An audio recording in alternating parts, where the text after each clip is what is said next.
Hello, everyone, and welcome to another Curiosity Conversation with me, Jimmy Cerrone, your host. Today, we're going to continue our conversation about the Enneagram, kick it off with a discussion of the type 1, first type. So, to do that, we're going to talk about the core or the body of the type 1.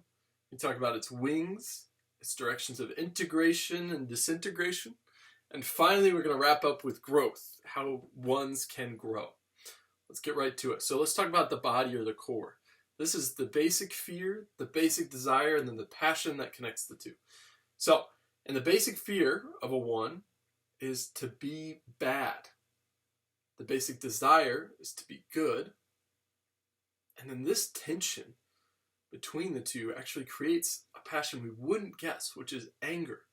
Because ones can come off very logical and unemotional. But in reality, there's this simmering anger at the expectations of good, the desire for good, and the reality of bad within themselves and around the world. So that is how ones learn to cope with the world, one of the ways. So that's the core of the body. The wings of the type 1 are the 9, or the peacekeeper on one hand, which wants to kind of be away from the world to avoid it, keep it at bay. And then the 2, which is the helper, which wants to take the world in its arms and hug it and heal it. So you end up with a really big difference between the two wings and somewhat of a tension.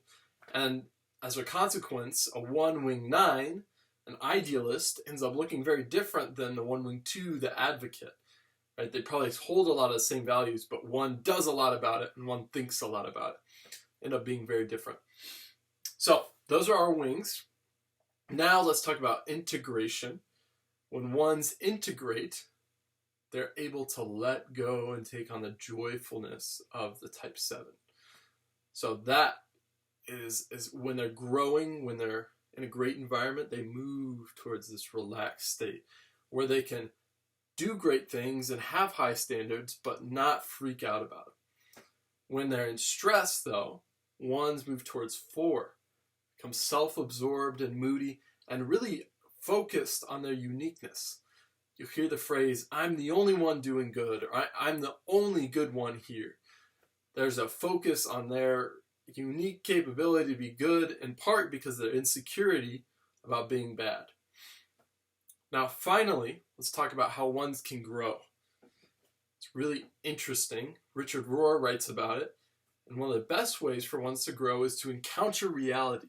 Right, to start to take their expectations and their fear of badness and merge them with reality to get an accurate picture of what it's really like out there.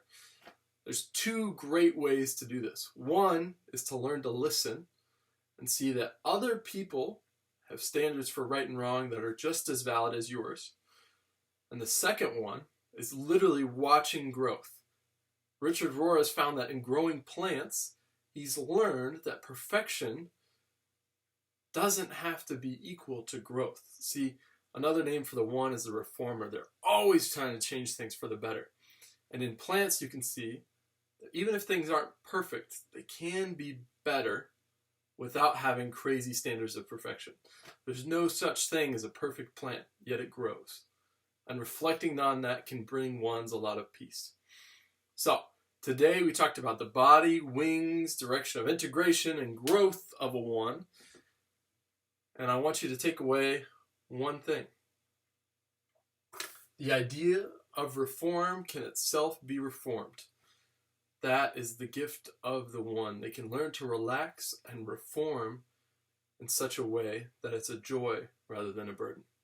Thanks, everyone. It's been a Curiosity Conversation with Jimmy Cerrone. Stay tuned for the next episode where we talk about the Enneagram Type 2.